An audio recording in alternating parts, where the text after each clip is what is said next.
Le printemps est souvent synonyme de travaux d'arpentage. Confiez ce mandat à des spécialistes. Le bureau d'arpenteur géomètre Gagnon-Hébert, situé au 118 de Quai-Dolbeau-Mistassini, s'adaptera à vos besoins.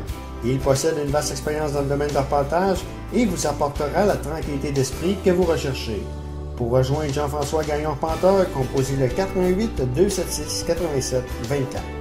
Pendant que la saison des Saguenayens est terminée, où on a quand même vécu de belles émotions avec les Sags, celle de l'Océanique des Rimouski va se poursuivre. Ils vont atteindre la grande finale contre les Sea Dogs de Saint-Jean. Et question de savoir un peu comment ça s'est passé cette série-là contre les Moussets d'Halifax, parce qu'ils ont eu quand même, ils ont pu avoir des petites craintes. On parle au descripteur des matchs de l'Océanique de Rimouski, Michel Germain. Bonjour Michel. Bonjour, ça va bien? Oui, ça va bien. Michel, première question. Quand c'est venu 3-2 dans la série, est-ce que vous avez eu peur un petit peu que, même 2-2, est-ce que vous avez eu peur de vous faire le coup que les remparts se sont fait faire? C'est sûr et certain qu'on a toujours ça derrière la tête parce que l'équipe qu'on affronte vient tout juste de le faire là, tout fraîchement. Dans la série précédente, à remonter un déficit de 3-0. Par contre, c'est toujours une question de confiance en nous-mêmes qui rentre en ligne de compte. Donc, quand c'est venu 2-2 dans la série, on savait qu'on avait gagné les deux matchs, les deux premières parties à Halifax. Donc, quand c'est venu 2-2, c'était sûr qu'il faudrait retourner à Halifax. Là, la 5e rencontre était à Rimouski. Mais même si on l'a gagné, on savait de toute façon qu'il fallait retourner à Halifax. Et on s'est présenté au 5e match avec cette idée-là qui était bien absorbée. Donc, on n'a pas pensé plus loin. C'est-à-dire qu'on a joué, je dirais, les matchs du mardi et mercredi à Rimouski pour tenter d'éviter de retourner à Halifax.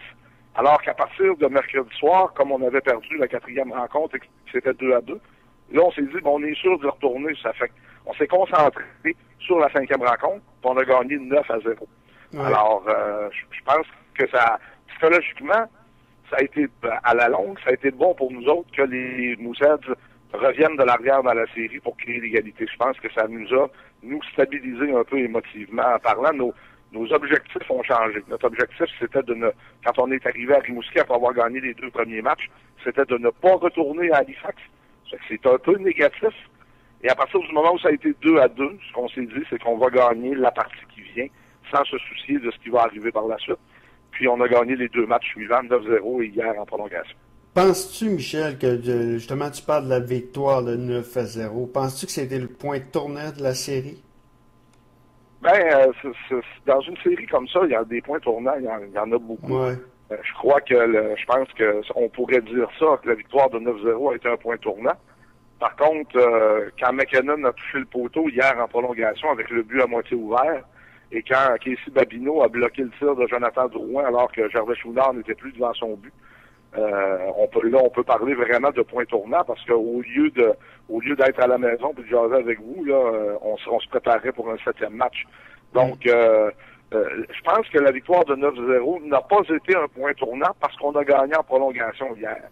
Ouais. Je m'explique. C'est que si ça avait été le point tournant, après 4 matchs serrés, gagné 9-0 et qu'on avait gagné 6-2 hier, par exemple, ou 5-1, ou qu'on aurait pris l'avance après une période encore par 2-3 buts. Là, on aurait pu dire que le match numéro 5 avait brisé les reins des Moussettes. Mais ils ont fort bien réagi. Ils se sont regroupés, ils se sont dit ce qui est la vérité pure et simple, c'est que 9-0 ou 3-2 en supplémentaire, c'est une défaite. Donc, même si on avait gagné en prolongation vendredi à Rimouski, ouais, on serait arrivé à Halifax hier en menant 3-2. On a gagné 9-0. C'est sûr que pour nous, le stress disparaît là, à partir du milieu de la deuxième période, avec une avance comme ça. Mais mis à part ça, je pense pas que ça a été... que le pointage comme tel ait eu une influence sur la suite des événements. Est-ce que les Moussets, le fait que c'est une équipe jeune, on en a entendu parler beaucoup contre les Remparts de Québec, les deux jeunes de 16 ans, de McKinnon, Drouin, le gardien de but est un jeune aussi. Est-ce que ça a paru la jeunesse des Moussets dans cette série-là? Oui, je pense que oui. Je pense que physiquement, la jeunesse des hommes clés des Moussets a commencé à apparaître. Je vous parlais tantôt de McKinnon qui a touché le poteau en prolongation avec un but ouvert.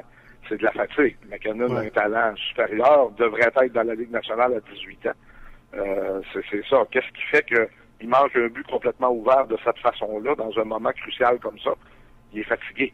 Le gardien de but Fucal, ça a été ça aussi. C'est pas au point de vue physique, c'est pas un gros gabarit.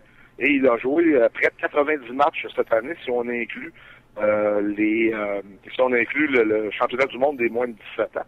Alors, c'est un gars qui paraissait fatigué. Quand j'ai quitté hier le Metro Center, je suis passé près du vestiaire des Moussettes pour rejoindre la sortie.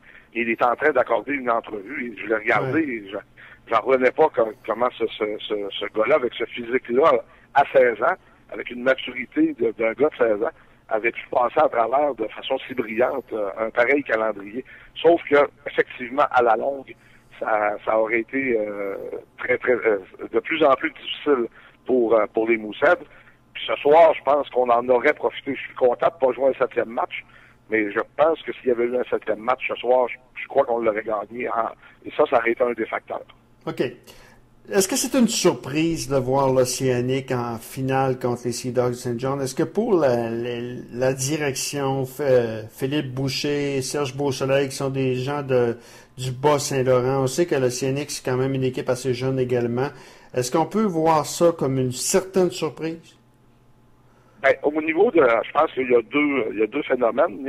On est un petit peu le village gaulois face à l'Empire romain, c'est-à-dire qu'à l'intérieur du village, c'est pas une surprise parce que Philippe Boucher, Yannick Dumais, Serge Beausoleil, en fait tout le monde de l'organisation, on a monté la meilleure équipe possible, selon, évidemment, quand je dis on, là, ça m'exclut, mais je veux dire, selon les connaissances qu'on avait, tout ça, on a essayé de monter la meilleure équipe possible. Et quand c'est la période de transaction se termine au fait, ben on se dit, on a confiance dans ce groupe-là. On l'a monté, puis on a confiance dans ce groupe-là. Pour se rendre 12, on regarde jamais trop loin. Je pense que ça a été la principale qualité de l'Océanique depuis le début des séries éliminatoires. C'est qu'on a commencé contre les Foreurs de Val-d'Or, puis on se posait pas la question, mais qui on pourrait rencontrer en deuxième ronde? Parce que, d'une part, il y a un certain nombre d'observateurs qui avaient même choisi les Foreurs, qui avaient connu une très, très bonne fin de saison, puis je pense que c'était 13 victoires en 15 matchs, quelque chose du genre. Il y a même des observateurs qui avaient choisi les Foreurs, puis c'était pas, à ce moment-là, si on se met dans le contexte, c'était pas un mauvais call, là. C'était pas un mauvais appel. Mais c'est ça. Donc, nous, on a joué les Foreurs, et on pensait juste aux Foreurs, puis on pensait pas à après. Et ça a été la même chose pour les partisans. Évidemment, la belle aventure continue et tout ça. Mais à l'extérieur du village gaulois, là, par exemple, il y a des gens qui sont vraiment très surpris. Il y a des gens qui, en début de saison, avaient dit que l'Océanique bataillerait avec l'île du Prince-Édouard, Cap-Breton et Rouyn-Noranda pour faire les séries. Alors qu'on soit rendu en finale, d'abord qu'on ait fini 7e au classement général, ça en a surpris plusieurs. On a bataillé jusqu'au dernier jour pour le 6e rang. Et ensuite de ça, faire être de la finale pour une 4e fois en histoire, ça, il y a beaucoup de gens qui sont ébahis. Michel, je pense que tu es depuis l'an 1 de l'Océanique de Rimouski, je me m'abuse. Est-ce que c'est la meilleure, c'est une des bonnes équipes que, tu as connu l'époque de la Cavalier, tu as connu l'époque de Crosby. Est-ce que c'est une des bonnes équipes de l'Océanique, de l'histoire? En fait, c'est probablement le meilleur esprit d'équipe. OK. Un peu comme les Saguenay. Compte tenu qu'on a entré beaucoup de 109 à la période de transaction au fait, Oak, Robbie DeFulvis, se sont amenés, Jean-Philippe Mathieu. Donc, quand ça arrive des nouveaux joueurs comme ça, il y a eu des départs également. On a perdu Alex Aymon, qui était notre capitaine, on l'a pas perdu, mais en fait, on l'a échangé. Et c'était notre capitaine, notre âme, c'est un gars qui était extrêmement populaire auprès de ses coéquipiers. Alors, ça aurait pu basculer de l'autre côté. Donc, très rapidement, on a fait un groupe uni.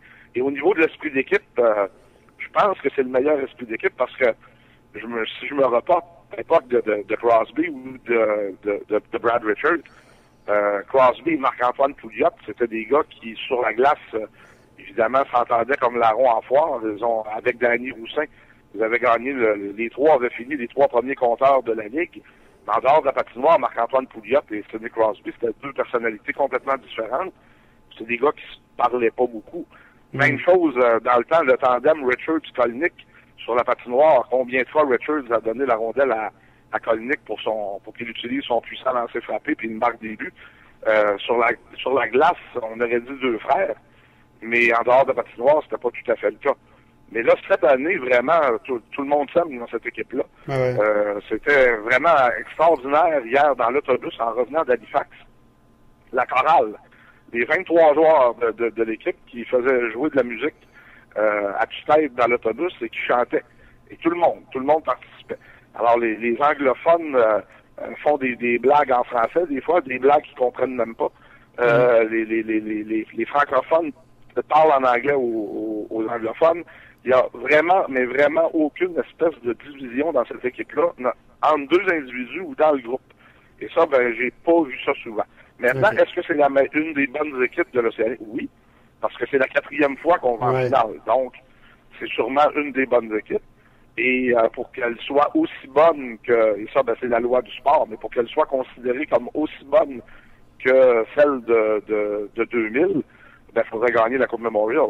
Et pour être aussi bonne que celle de 2000 et de 2005, il faudrait gagner la Coupe du Président. C'est sûr que c'est une bonne équipe. Hey. Bon, dernière question, Michel. Comment qu'on voit la série finale contre les Sea Dogs St. John? Je sais que les Saguenayens ont quand même donné énormément de fil de retordre aux Sea Dogs. Le caractère, Marc-Étienne Hubert revenait souvent sur le travail, sur le fait qu'il ne fallait pas avoir de regrets, et ainsi de suite. Si on aurait été moyennement chanceux, je pense que la série, il y aurait peut-être un 6e match ce soir au San George Vezina. Comment, du côté de la direction de l'Océanique, on voit la finale contre les Sea Dogs St. John? De Marc-Étienne Hubert, d'abord, félicitations, bravo, quel travail extraordinaire de lui, de toute l'organisation des Saguenayens. Effectivement. Moi, j'ai jamais caché le fait que j'étais dans cette série demi-finale fan des Sags. J'espérais que les Sags gagnent. J'aurais aimé qu'on se retrouve en finale avec les Saguenayens. Ça aurait été très, très, très intéressant. Il n'y a aucun doute là-dessus. Puis moi, quand je vais travailler à Saguenay, les gens sur la galerie de presse sont des personnes qui sont devenues au fil du temps des amis, plus que des collègues de travail. Alors, c'est sûr. Mais ce que les Saguenayens ont démontré, et c'est ce que le Dracard de Bécomo a démontré lors des matchs 3 et 4 de leur série quart de finale contre les Sea Dogs de Saint-Jean, c'est qu'ils sont battables. Ils sont battables. Mais Marc-Étienne Hubert a tout à fait raison. C'est que tu peux pas relâcher d'une seconde. Il faut que tu travailles, tu travailles. Et même à ça, tu vois, les Saguenayens ont travaillé d'arrache-pied, auraient mérité un meilleur sort, puis ils ont été éliminés quand même. Mais ce que les Saguenayens ont prouvé grandement, et ce que Bécomo a prouvé dans une moindre mesure avec ses 2 parties locales contre Saint-Jean, c'est que l'autre bord, c'est 19 joueurs en uniforme qui ont 2 bras, 2 jambes. Et qui sont battables. Ils sont pas parfaits. Mais ils sont très bons, ils ont beaucoup de profondeur, ils ont énormément de qualité, ils sont champions en titre de la Coupe Memorial, donc ils ont une confiance, ils ont une prestance, mais petit à petit, elle peut être ébranlée. Alors, comment on voit, nous, la série, c'est facile. Vendredi soir, c'est le match numéro 1. On va pas plus loin que ça. On se dit pas, on va diviser, ça va être une série 2-3-2. À cause des disponibilités de place au Murray Harbour Station. On voit pas, on va diviser les 2 premiers matchs, puis on va revenir pour 3 à Rimouski, on aurait une chance de les battre en 5. Pas du tout. Et même il y a des partisans hier, j'étais dans l'autobus et sur ma page Facebook qui me disaient comment tu vois la série, comment tu sais, vendredi soir, ça va être le premier match. Après ça, on avisera. Et je pense que c'est la façon de s'attaquer aux Sea Dogs. C'est-à-dire de jouer une partie, de prendre acte du résultat, puis de jouer la suivante sans que le résultat de la première ait une influence. Je dirais un peu la même approche qu'on a eue avant le 2e match à Halifax. On a gagné la première partie à Halifax, puis on s'est pas dit, hey, là, on va s'assurer de la série si on gagne ce soir. On a joué le 2e match et on n'avait pas non plus le sentiment d'avoir accompli quelque chose en gagnant la première partie. Parce que là, on aurait perdu. On se serait dit, ce qu'on voulait, c'était venir ici, repartir 1-1 avec 3 matchs à jouer chez nous. Mais c'est pas du tout comme ça qu'on a abordé la rencontre, et finalement, on l'a gagné. Et en bout de ligne, ça a été très, très précieux, parce que les Moussets sont venus en chercher 2 sur 3 chez nous. Oui, effectivement. Michel, très intéressant, puis on va sûrement avoir l'occasion de t'écouter encore une fois, comme on l'a fait hier entre Halifax et Rimouski.